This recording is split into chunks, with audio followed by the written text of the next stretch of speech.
If your lordships please, I appear, Kotuampa appears for the second respondent. My lords, with me are my learned colleagues, Frank Davis, Kweku Eserifi, and Ya Opong.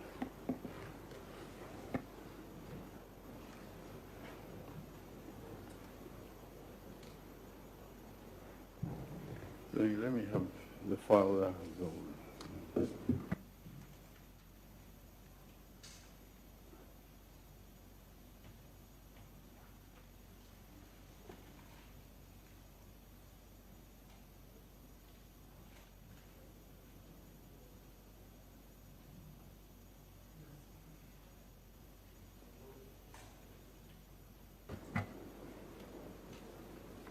We have filed a motion to stay proceedings, and we also have a motion for leave to file an additional ground of review to replace a paragraph of our original statement of case and file a supplement to the statement of case. My lords, in respect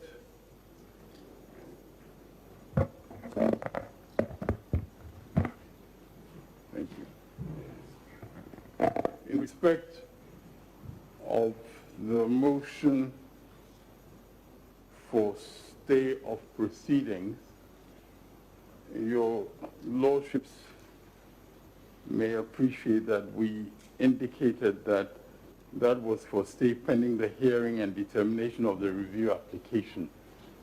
If your lordships are going to proceed to hear the review application, then clearly that motion for stay will be... It's moot. I'm sorry. It's moot. Indeed. Okay. Indeed. So, yeah, so should I proceed to formally struck it out as withdrawn? Yes, well, I just wanted to be clear that you're proceeding to hear the application for leave, in which case we are withdrawing the motion for stay.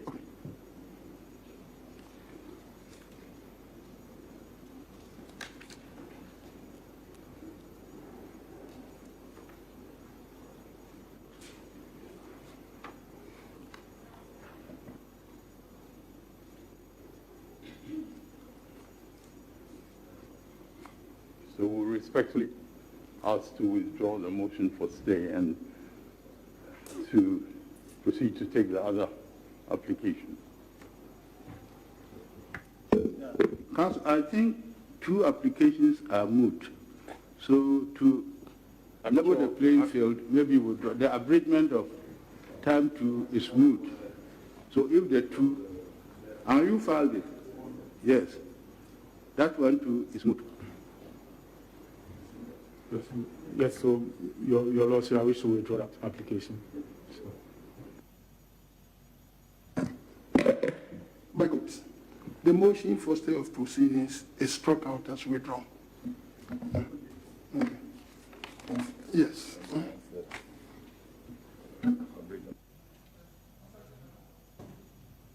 Well, my lords, with respect, I wish to withdraw the motion for abridgment of time. Yeah, okay. I'll have to have that application, which is still pending, to also be formally struck out as withdrawn. Yes.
By court, the motion for abridgment of time filed by the first respondent hearing is struck out as withdrawn.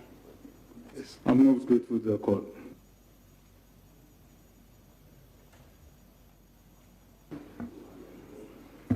Counsel, with due respect,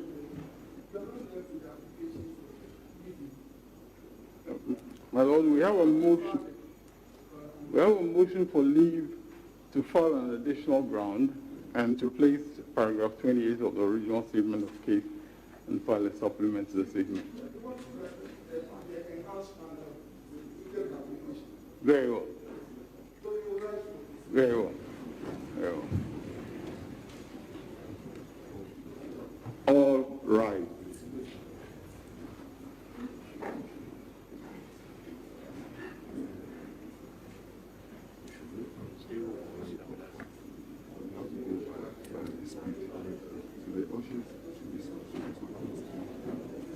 Please, you may resume your seat, please.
Doc will join us shortly for him to explain some of these things to us.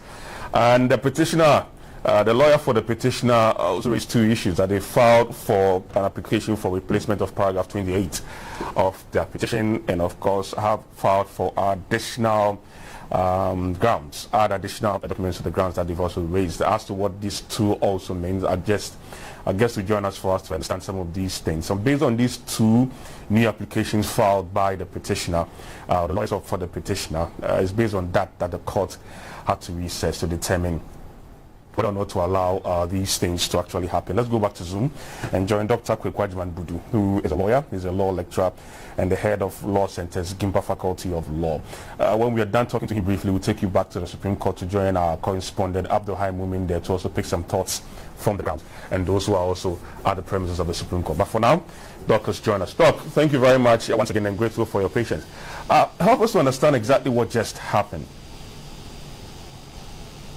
So what we saw, a number of things happened. First and foremost, we know that there was a motion that the petitioner had filed for stay of proceedings pending the hearing of the review application, which we talked about earlier on.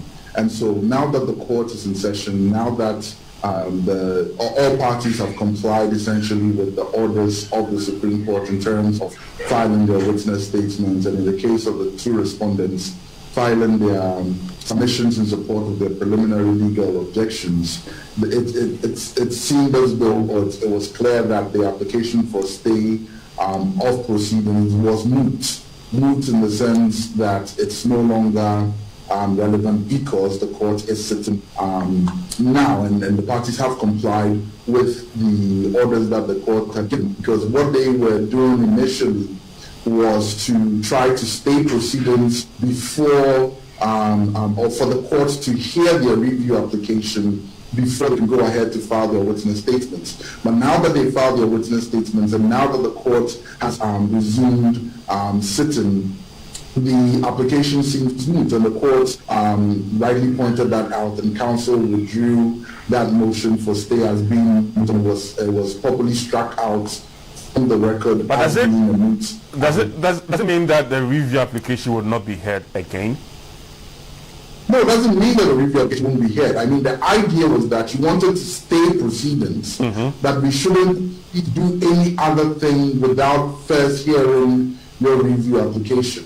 And the court is now in session and ostensibly will hear the review application because it will decide upon the review application, because we saw the last time that one of the justices pointed out clearly that since it was on record that you filed an application for review, the courts, in the case where you are successful with your review application, you would have the opportunity to still file a supplementary witness statement, and so you must go ahead and comply with the court's orders. Now, applicant.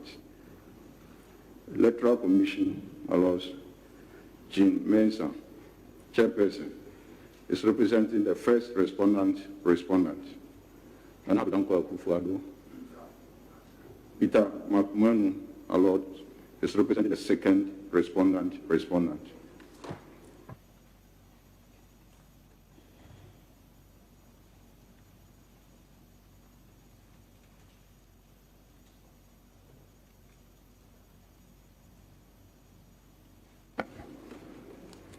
May it please your Lordship, I appeal with me my learned friend Tony Later for the petitioner applicant.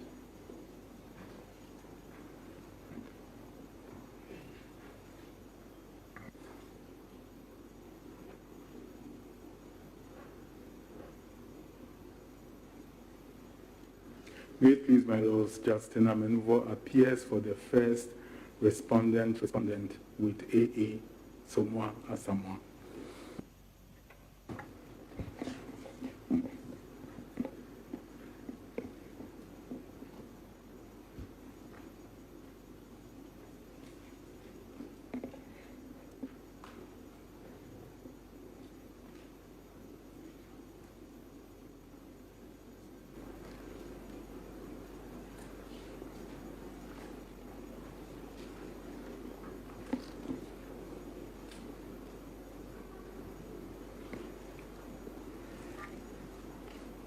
If it pleases your Lordships, I'll go to Ampar for the second respondent.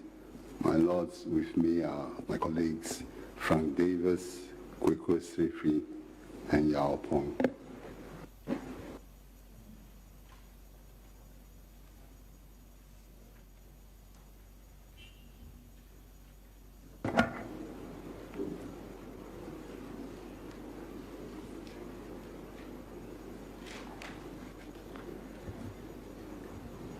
My Lords, we have before you an application for review that is brought under Rule 54 of CI 16, and in connection with that application, we have also filed an application on notice for leave to file an additional ground of review, replace paragraph 28 of the original ground of the statement of case, and file a supplement to the statement of case. Lord, this application is brought under the inherent jurisdiction of this court.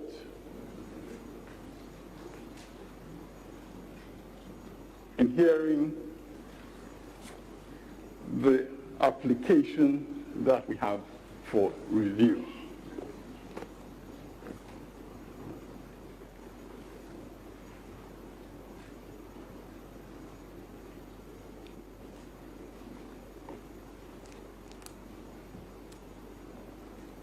And my Lord, I would respectfully refer also to a number of precedents of this court, particularly in respect of the matter of leave to file a supplement to the statement of case.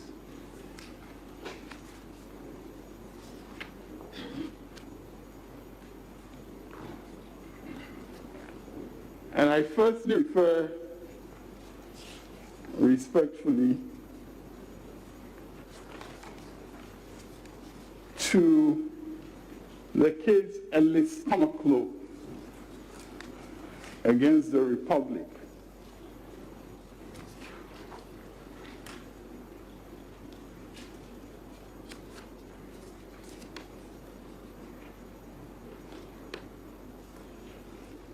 Ellis Tamaklo is an unreported decision, as far as I'm aware, of the 20th January 2011.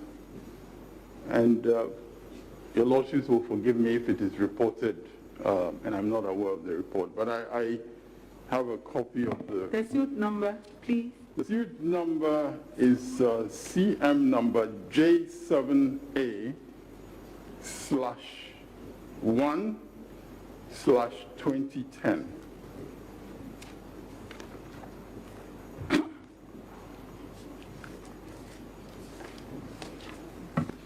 And in the ruling of the court read by Justice Atuguba at page 2, after referring to the applicant's grounds, his lordship says, in his supplementary statement of case, he identifies the issues raised for review as follows. And I refer to the passage in his supplementary statement of case. He identifies. So, my lord, the court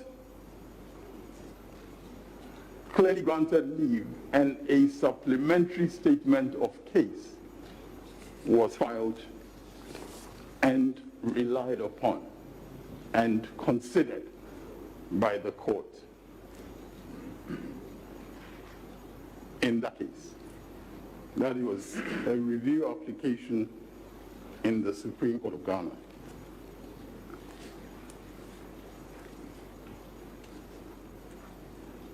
My lords, I also wish to refer your lordships to the case of Standard Bank Offshore Trust Company Limited, substituted by Dominion Corporate Trustees Limited, against the National Investment Bank Limited and others. That was an appeal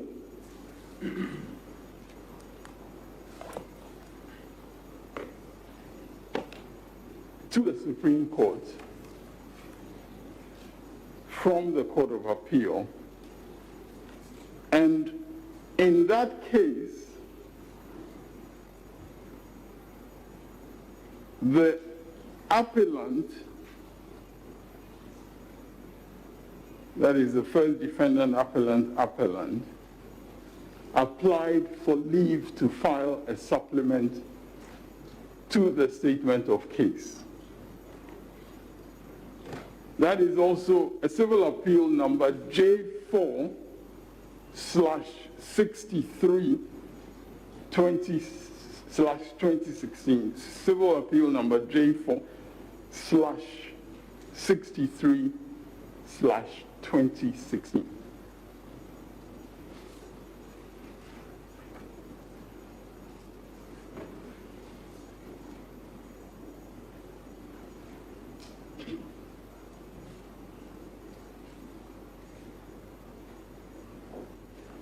And in that judgment of the court read by Justice Benin, there is explicit reference made at page 2 to an application to file a supplementary statement of case, which was granted on the 6th of April 2017.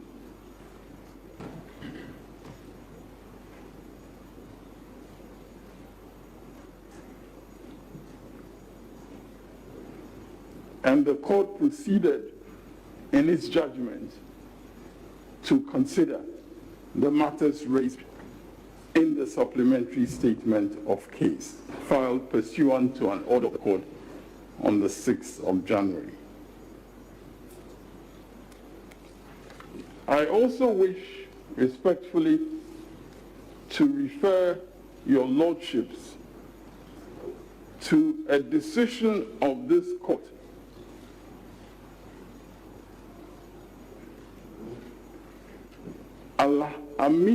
Hassan Amidu versus Mutiu Alawiye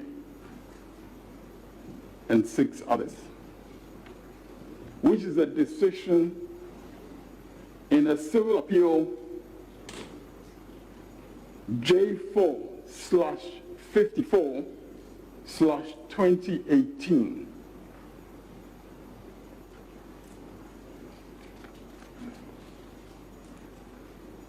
And the decision of this court on the 24th of July, 2019,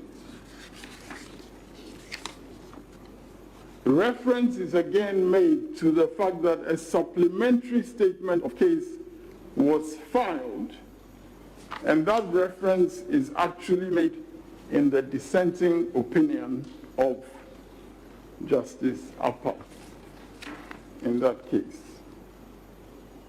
where under the heading plaintiff submission in brief, he refers to the supplementary statement of case filed on the 27th of June.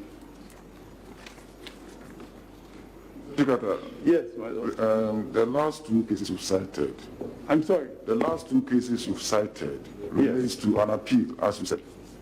The last 2 cases you've cited relates to an appeal. I think that's what yes, the last 2 cases, I'm not aware. appeal, not a review. My lord, there is, with the greatest respect, in this context, there is no difference, because in respect of an appeal, the same requirements, my lord, in this connection, the same requirements as regards how an appeal is to be lodged are provided. And I respectfully wish to refer your lordship to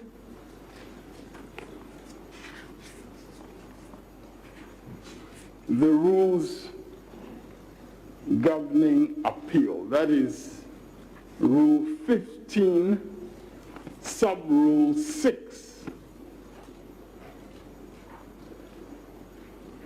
which says, in precisely the same way as is provided for in review, it says the statement of case of each party to the appeal shall set out the full case and arguments to be advanced by the party, including all relevant authorities and references to the decided cases and the statute law under which the party intends to rely. And B, in the case of a respondent, may include a contention that the decision of the court below be varied. My lords, that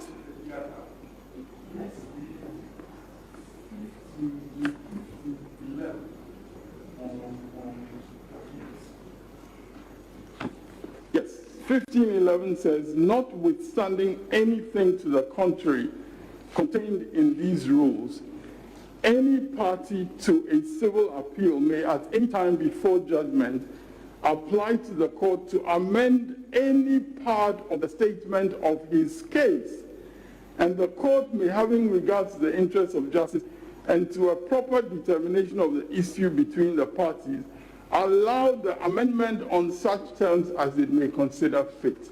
Now, my lord. Now, when you go to review, is there a similar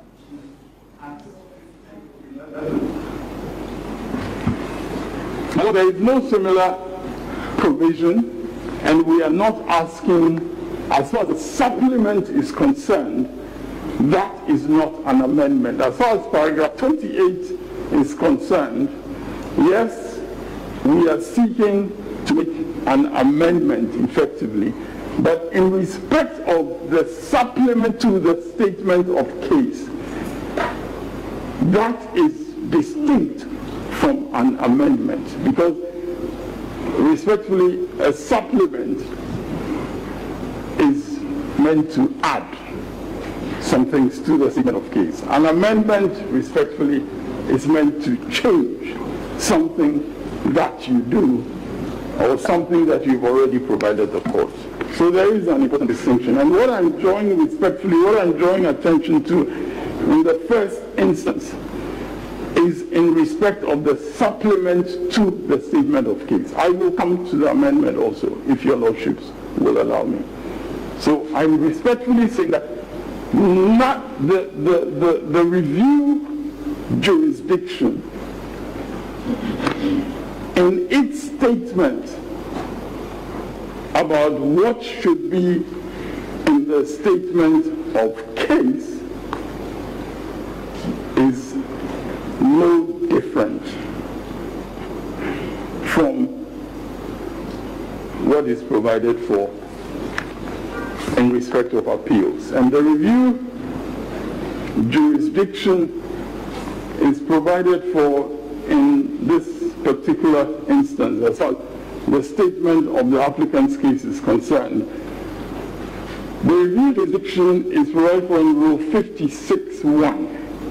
The application for review shall be by motion supported by an affidavit and accompanied by a statement of the applicant's case, clearly setting out and fully arguing all relevant grounds on which the application relies. And my respectful submission is that that is no different from Rule 15(6)(a), referring to appeals, which at the statement of case of each party to the appeal shall set out the full case and arguments to be advanced by the party, including all relevant authorities and references to the decided cases.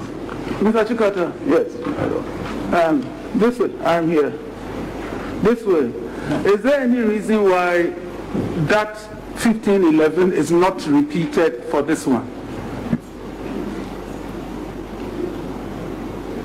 My Lord, I cannot say that there was a reason in the minds of the Rules of Court Committee, but as I indicated a few moments ago, I wanted to finish my submissions on the supplement to the statement of case and then address you on the amendment, if respectfully, if that is a satisfactory approach. I wanted, because my Lord, my lady's question is getting back to the amendment issue, and I respectfully requested that I be allowed to complete my submissions on the supplement to the statement of case, because I have a couple of authorities that I wanted to advance. So I will wait. I will wait. Very well.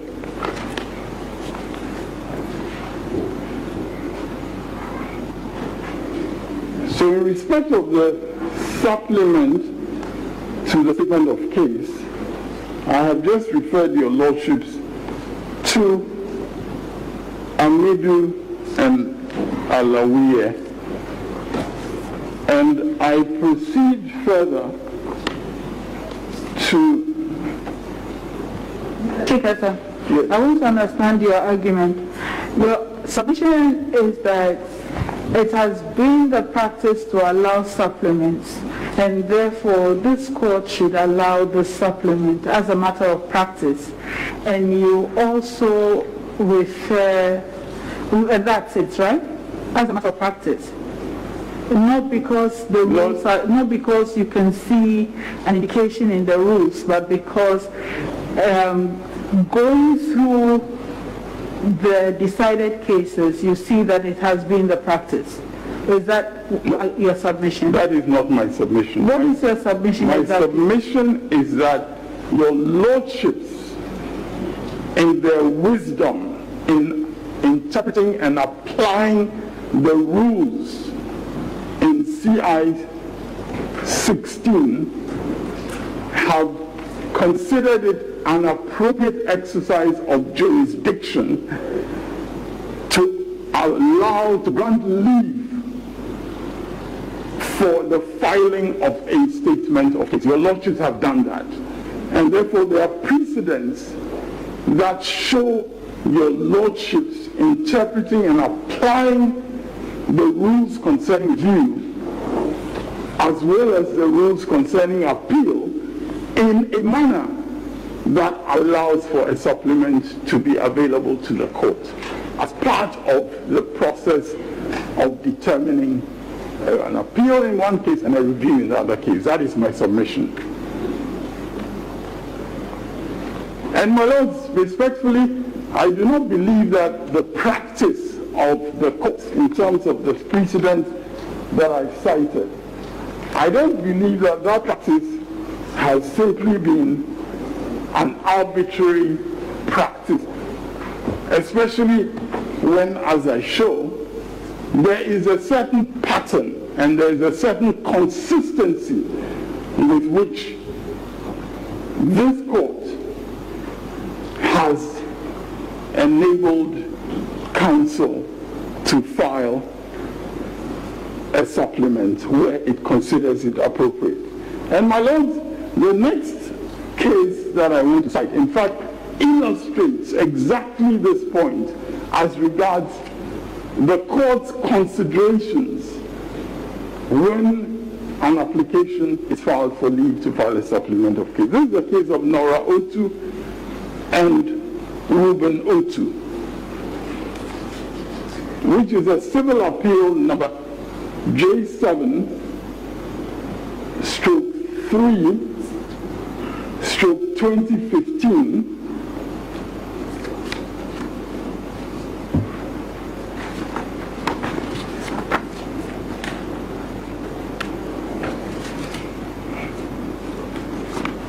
and in that instance, a single justice refused an application to file a supplement to the statement of case.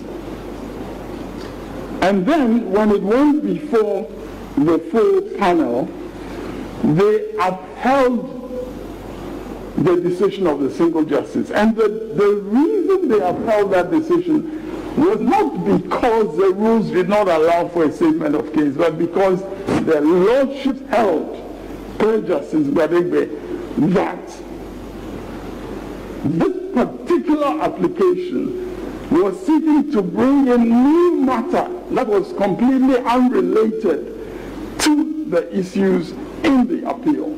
So in that case of Nora Otu and Otu, the determination by the court was that in order to try to bring in new matter, the court would not exercise its jurisdiction to allow for leave. The court did not say that the rules do not allow leave. The court said, in respect of the new matter, we cannot grant leave. And my lord, the final case in respect of a supplement, the final case that I wish to refer to is again your lordships. I'm sorry, there is actually one more case before I get to the final case. That is Nunu against Ataglo. Nunu against Ataglo. Could you kindly spell Ataglo?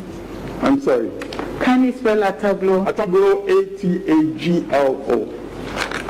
Thank you. And that is civil appeal number J4/73/2018.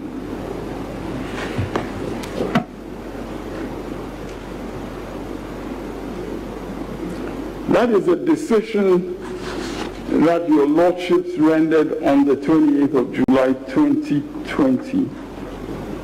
And in that decision,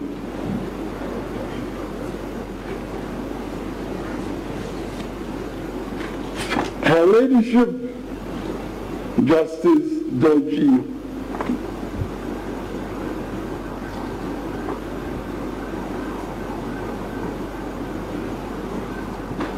in reading the judgment of the court, as I think it was a unanimous judgment, Her Ladyship again refers to a supplementary statement of case filed by the defendant upon the orders of the court that the parties address us on the legal effect of a provisional land certificate. So in that case, significantly, the court itself ordered a supplementary statement to be filed in order to address a particular legal matter.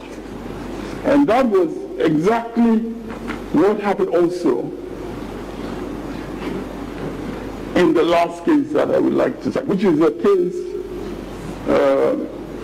consolidated rates, decided on 25th of June 2020, National Democratic Congress against Attorney General and Electoral Commission of Ghana and Mark Techi Bunsen. That suit, well, the first suit is numbered J1/9/2020. And the second suit, which was consolidated with it, is J1/12/2020. So National Democratic Congress versus Attorney General and the Electoral Commission of Ghana and Mark Techi Bunsen against the Electoral Commission of Ghana and Attorney General. Now, my lords, in that case also,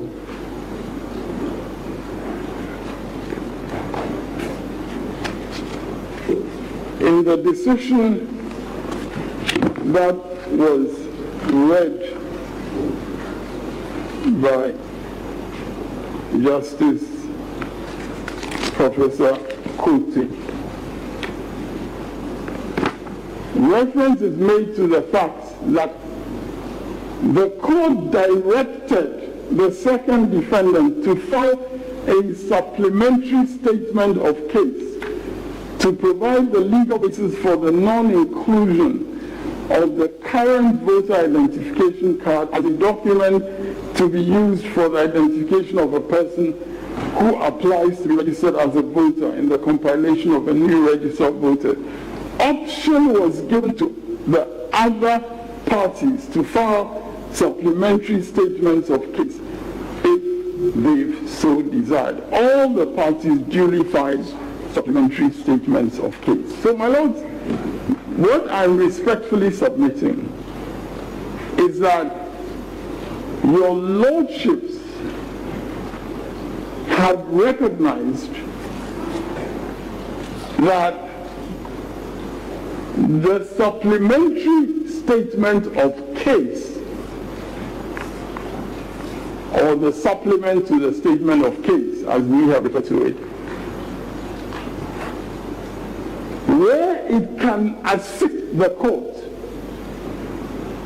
to address the matters that are an issue before it, may be entertained. Where the supplementary statement of case can assist the court in addressing the matters before it, may be entertained. Now, my lords, I am obliged to refer also to a decision which I do not yet have a certified copy of, but a decision made on Tuesday by your lordships in the case Republic versus the High Court, ex parte Attorney General.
My lords, I really do not think that we are here to argue the Hohoe case, and I do not see it. Citing that case in course of argument, yes, he's entitled to refer to a decided case. Even at the Supreme Court, you can refer to a Court of Appeal decision. Yes. Very well. Yes. It's just... But I want to correct a wrong impression. The application was not merely to file a supplementary statement of case. The application was to file an additional ground of appeal. And it was ground of review, additional ground of review. And it was on the basis of the additional ground of review that the supplementary statement, you wanted to file a supplementary statement. So if you cannot file additional ground of review, then there is no need to file a supplementary statement of case. If the supplementary statement of case is based on the original grounds of review, it's a separate matter. There should be a distinction between just asking to file a supplementary statement of case in respect of the grounds of review that we have already filed, and then leave to file additional ground of review, and then a supplementary statement of case because of that additional ground. There are two different things. My lords, with the greatest respect, that application, which also happened to be filed by us, that application was indeed to add grounds of review and to file a supplement, and that supplement was to address not only the additional ground of review, but that supplement was even to address a ruling of the court in respect of bias, which we had applied for and we were still waiting to receive. That supplement was to address even that. And we were not allowed on the simple basis that the rules regarding review did not provide or did not allow for such. Mr. Chikata, if I recall, that supplement was also to allow you to fill in holes that you had left in your submissions. So if we can get back to today's business, please. We did not, it was not meant to fill in holes, and that may be your lordship's interpretation. The holes were numbered Q and 0. I was and O. I was actually part of that panel. Thank you. The whole, your ladyship, the grounds were numbered Q, R, S, T. I'm not sure I know what the Q, N, and O that you're referring to. The grounds were numbered Q, R, S, T were the additional grounds that we sought. My lords, I mean, the documents are there, so there's perhaps no need to try to dispute, but I don't know what the O that you're referring to is. Omissions, you said, if you remember, you said you had applied for the order of the court and you have not received the order. And so you left some holes, some missing holes. No, my lord, you had applied for an order from this court and you have not received the order. My lords, with the greatest respect, what we said was that in the draft statement of case, which we attached to our affidavit, where we had Q and R, yes, there was nothing written under Q and R. It was blank. It was blank, and we gave a reason. The reason being that we have not received the ruling to enable us to address the funds. Well, I mean, the rather colorful language of filling holes may not apply to what we were seeking to do, because Mr. Tikat, I think we should have timed you. I'm sorry. I think we should have timed you from the beginning. We should have given you time from the beginning. Because it looks as if you are going... My lords, I'm not... My lord, respectfully, my submission is that that decision that was delivered by this court on Tuesday, by another panel of this court on Tuesday, that decision was in clear error.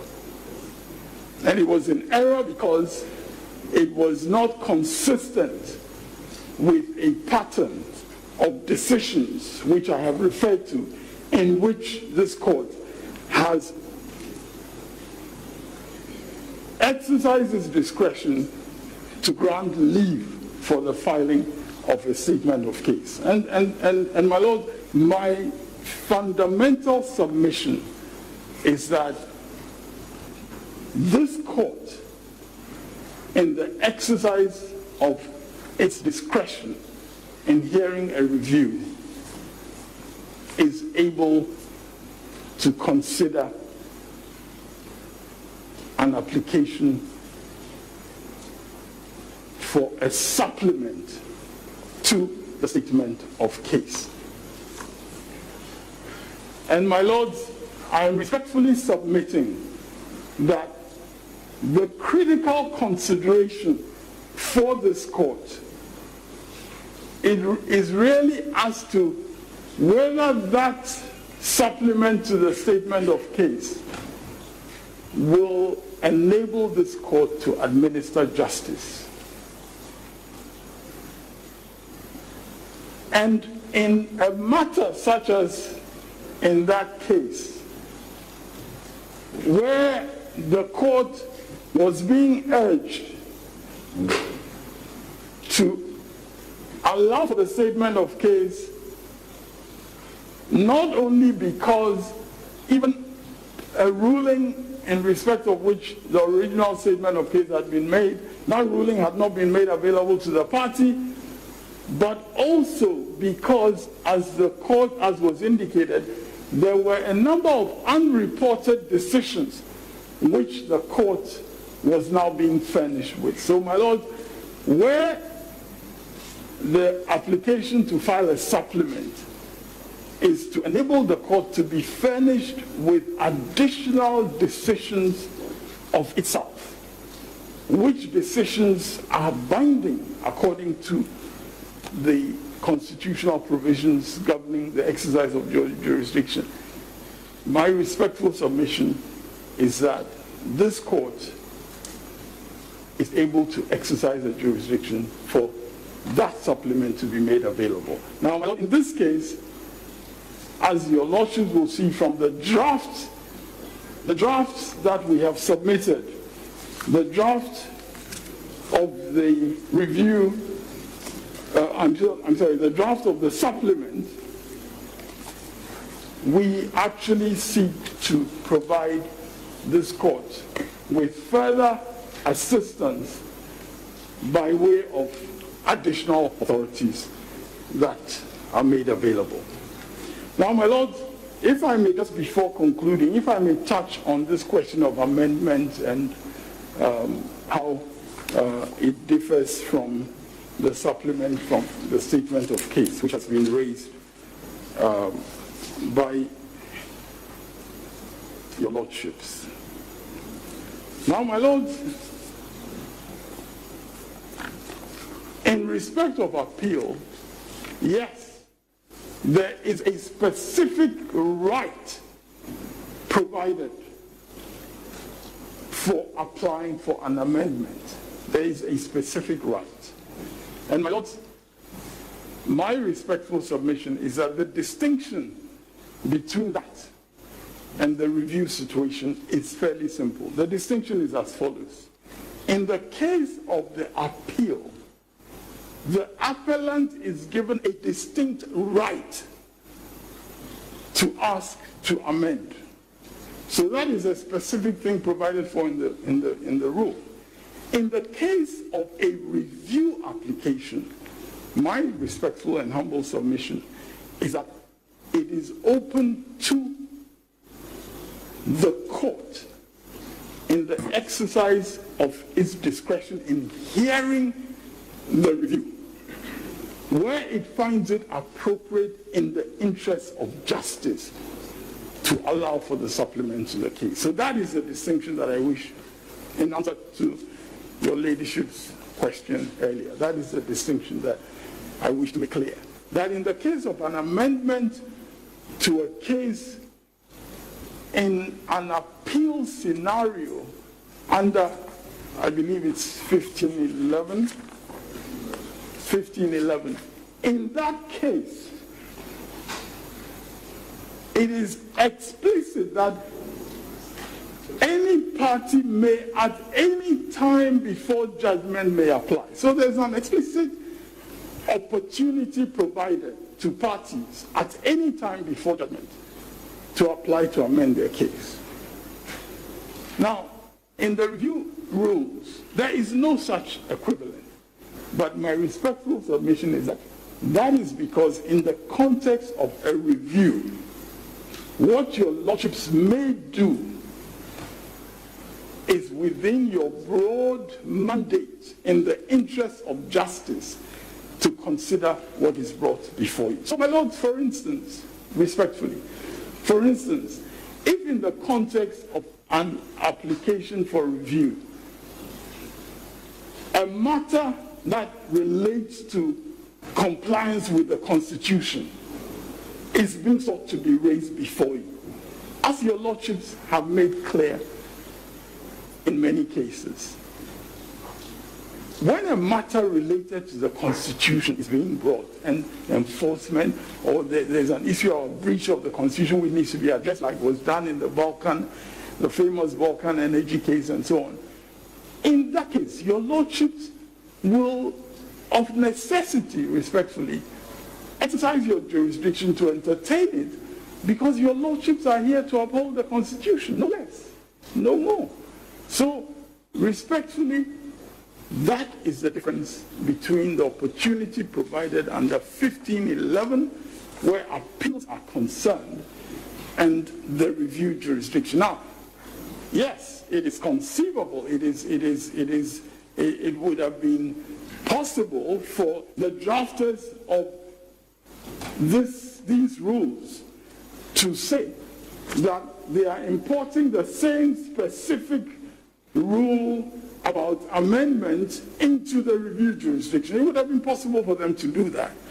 But, and I do not wish to enter into the minds of the drafters of these rules of court, because they are generally a very distinguished panel of, professional judges and so on. And I do not wish to pretend to know their minds, but suffice it to say that in this CI 16 as it exists, they did not provide for that specific amendment rule when it came to review. They didn't do that. And my respectful submission that one cannot imply from that, therefore, that this court, in the exercise of its review jurisdiction, is bound from entertaining an application which involves an amendment. Because, in my respectful submission, this court has the jurisdiction and it has the opportunity in exercising its authority as far as reviews are concerned to consider what is in the supplement, what is, especially when a draft has been provided, and what is in the proposed amendment, and this court is able, in the exercise of this jurisdiction, to consider the matter.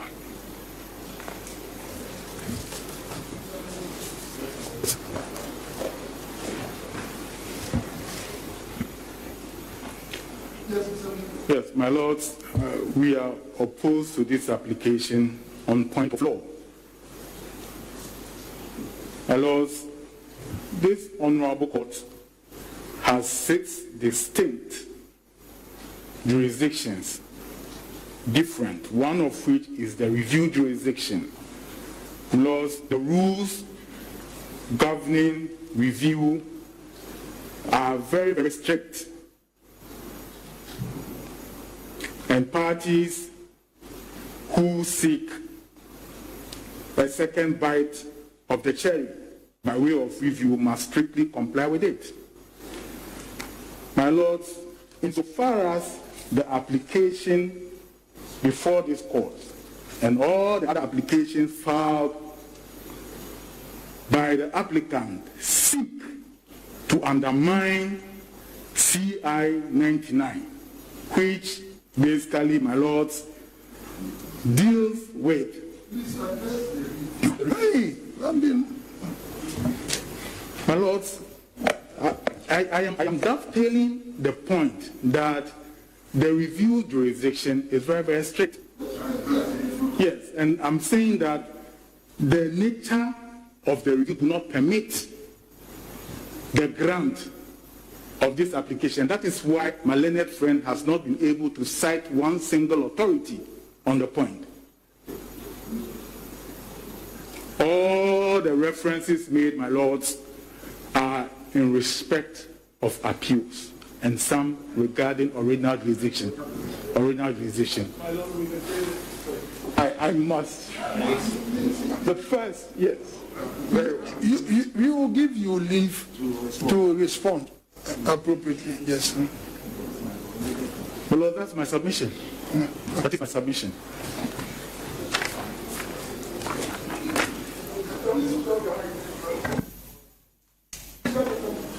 Yes. My lords, we are opposed to this application. First, our submission is that this review jurisdiction of this court is a very special jurisdiction. And you are, because of its special nature, parties are given only a month within which to bring an application. They cannot apply for leave for extension of time to bring an application for review. Unlike an appeal, where parties are given 3 months, and even after that, they may bring application for extension of time. My lords, this is because that jurisdiction seeks to have the highest court of the land review its own decision. Now, so no one comes to the Supreme Court applying to amend its review or grounds of review as of right. Where there have been cases where the Supreme Court has exercised its discretion to grant such amendment, they must be dependent, if any at all, on the specific circumstances of the case. My lords, our submission here is that the additional ground that the applicant seeks is on the face of it no ground at all. Because what the applicant is saying is that because Article 129, is it 4,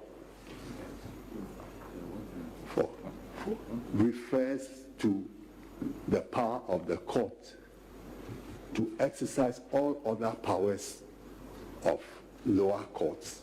Thereby, CI 47 has been raised to a constitutional status. My lord, with the greatest respect, I think that that argument is misconceived.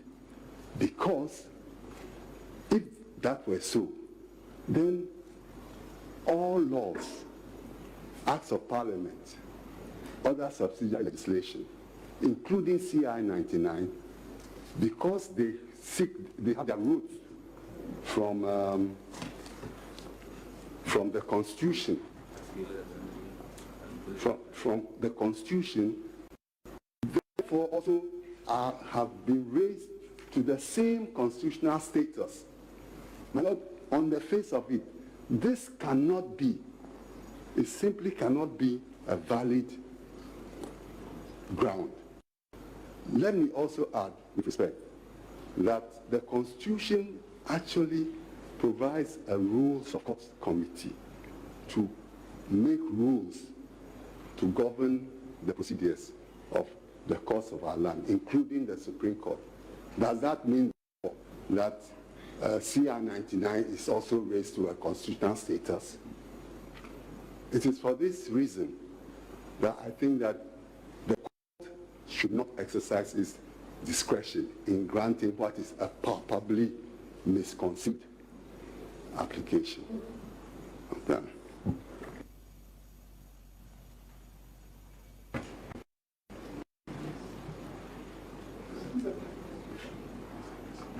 You will give you 5 minutes to reply on point of law.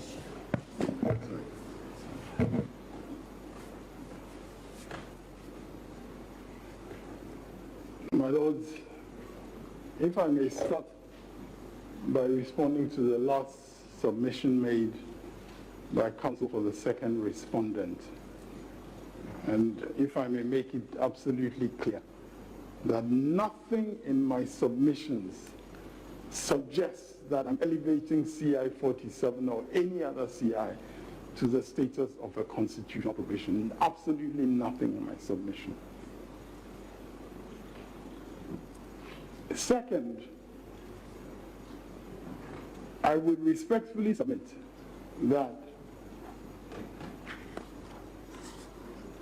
the right of review is indeed a right that is provided for in the Constitution. And your lordships have had the opportunity to address its significance in the case of Bernard Mona.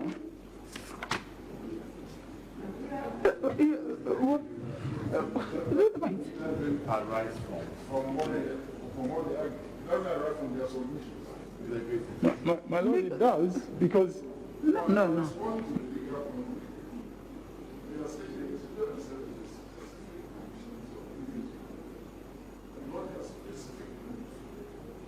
Yes, and my lord, yes, my lord, what I was addressing was the fact that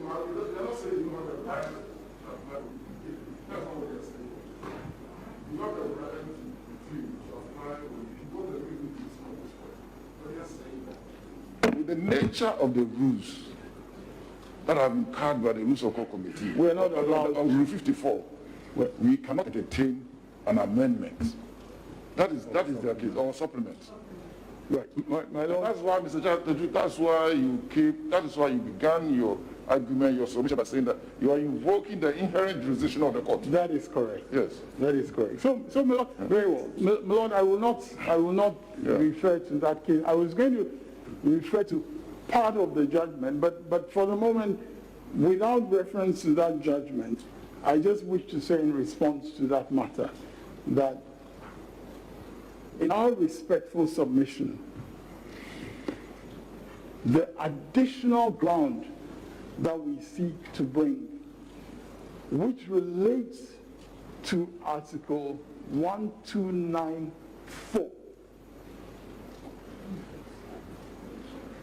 in our respectful submission, will also enable the court to consider the extent of its powers, the extent of its discretion in order to hear the review that we brought before the court. So that article of the Constitution is an important basis for the exercise of the discretion that we're seeking to bring. That is what makes that relevant. Now, my lord, as far as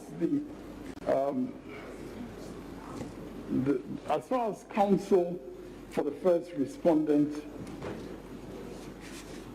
submission are concerned, my only response is that counsel has entirely misunderstood the nature of the application before this court. He's misunderstood the nature of the application before this court. My Lord, with the greatest respect. With the greatest respect.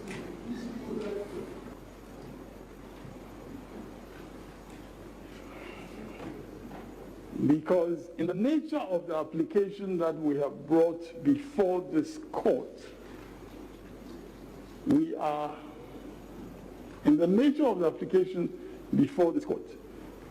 saying explicitly that this court, under its inherent jurisdiction, in the hearing of the review application, has a range of powers that it may exercise in the interest of justice. It is absolutely also not correct that we did not cite any case concerned with a review. The case of Elistamaku and the Republic, which was the first case that I cited, was precisely in the nature of a review. So it is simply false for anybody to say that authorities we cited did not include something on review. Furthermore, we demonstrated that on this particular aspect, the exercise of the review jurisdiction cannot be any different from the provisions regarding an appeal in this particular aspect. That is all. Please, you rise and consider. All right.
That's my friend over there. Hey, Azoto! Hey, Azoto!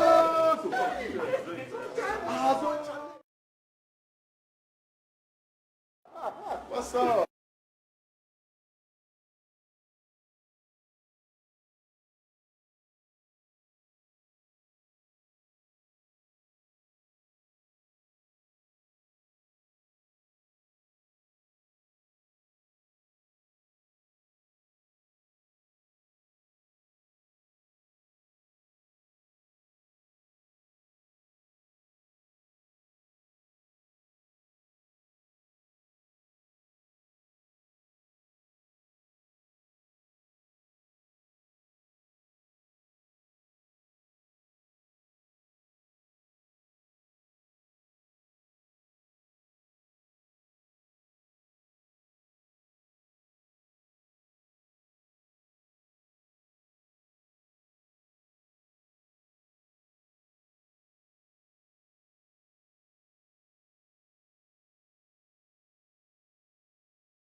same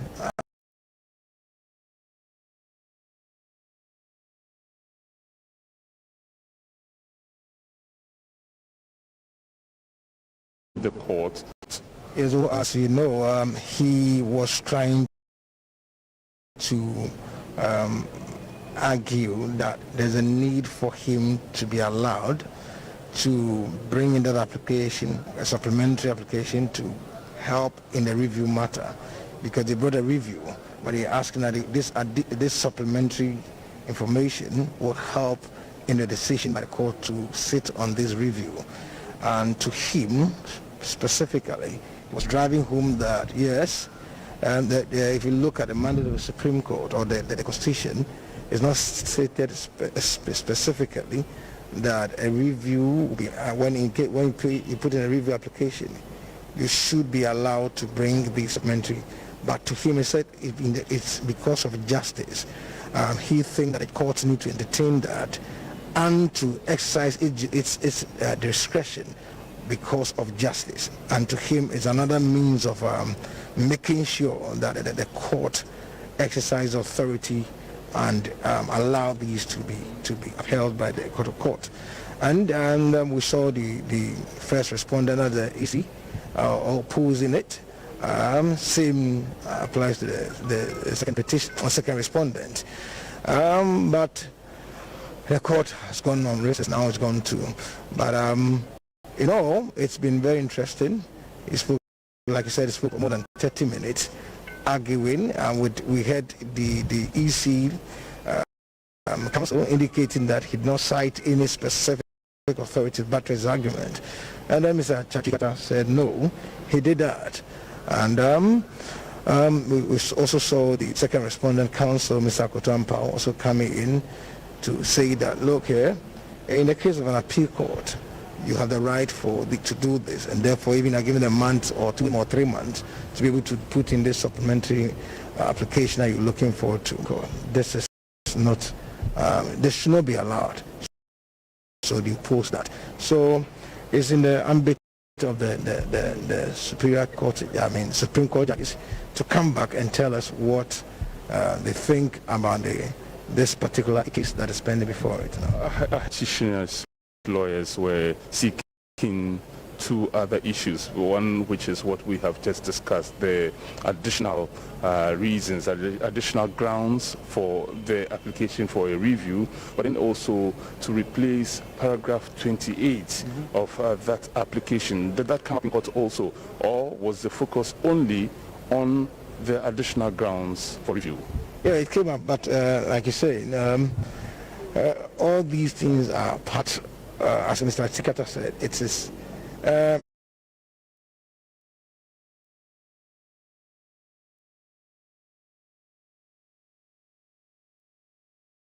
is part of exercising his right, but he was not emphatically saying that it is the right of him to demand that the Supreme Court should look into the matter is put in before it, but it should, as fair in terms of fairness of justice, should consider this case and look into it and make sure that it is given the chance to stand. So we're waiting to see what the court comes out to tell us.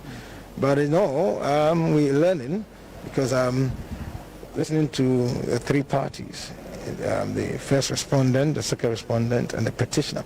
It makes very insightful exercise, and at the same time indicates that our democracy is gradually moving on, because we've not seen such a thing before. I'm talking about in terms of election petition, where they file in a review, and then they come in to say that, look here, in a review we have ABC, they want to add to that. So it's all part of it, and it's making Ghana a beacon of democracy, as we talk about. It tells you that, look here, our arms of government are functioning effectively. So you have a matter, you can go to the court.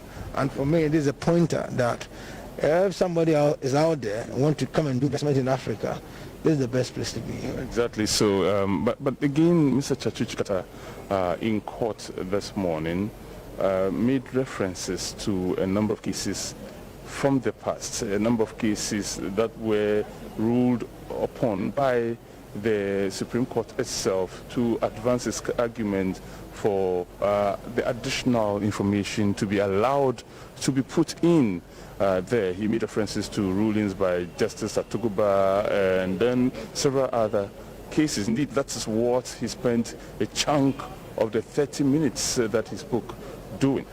So there's a precedence according to him.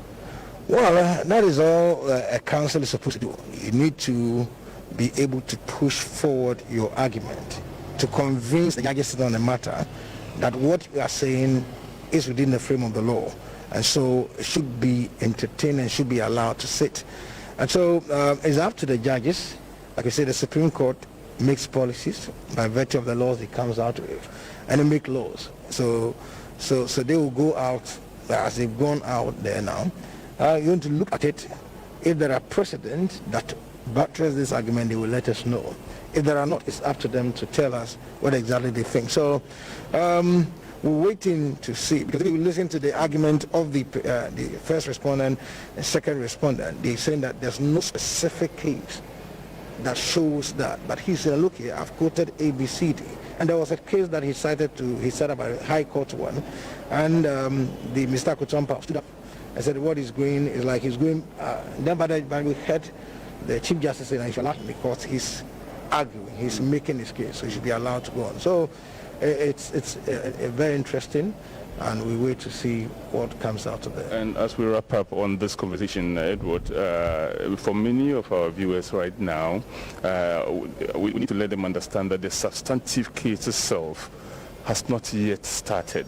These are the peripheral issues, the issues that need to be taken out of the way in order for the way to be paved for the substantive issue itself to be heard. But in respect of the decision that the judges will come out with, what are we looking out for? That indeed the petitioner can go ahead to add that additional information for review. So what it means is that even the review hasn't started. This is just to decide whether or not to allow the petitioner to insert some information. Yes, exactly. Because talking about a review, the petitioner came seeking to ask the court for leave to apply for the right to be given, to bring out 12 questions, interrogatory application. That was turned down by the court. I was dismissed by the 7th panel. And then they said, okay, we are coming for a review. But in the review, they say, look here, we have an additional information, like you say, to be added to that. And so it's clear that we've not started the real case or matter itself. But let's also forget that we are told, according to CR99, there is a deadline. Some say 42 days, some say up to March, or some say 3 months. So we are in the hands of the Supreme Court judges to let us know as a people how these back and forth is going to pan out, because whether we like it or not, we have been told that each day is not like the sitting days are. No, the days are all the days that we are seeing, including weekends. That is the interpretation of especially the legal counsel of the second respondent. But the petitioners have a totally different interpretation of the 42 days. According to them, these do not include weekends and on days that the court does not sit. The counting, according to them, it's based on as and when court sits. Yes, and so they are saying that, remember last time we spoke to Dr. Dominic Ayini, who is part of the petitioners council team. He indicated that, he said March.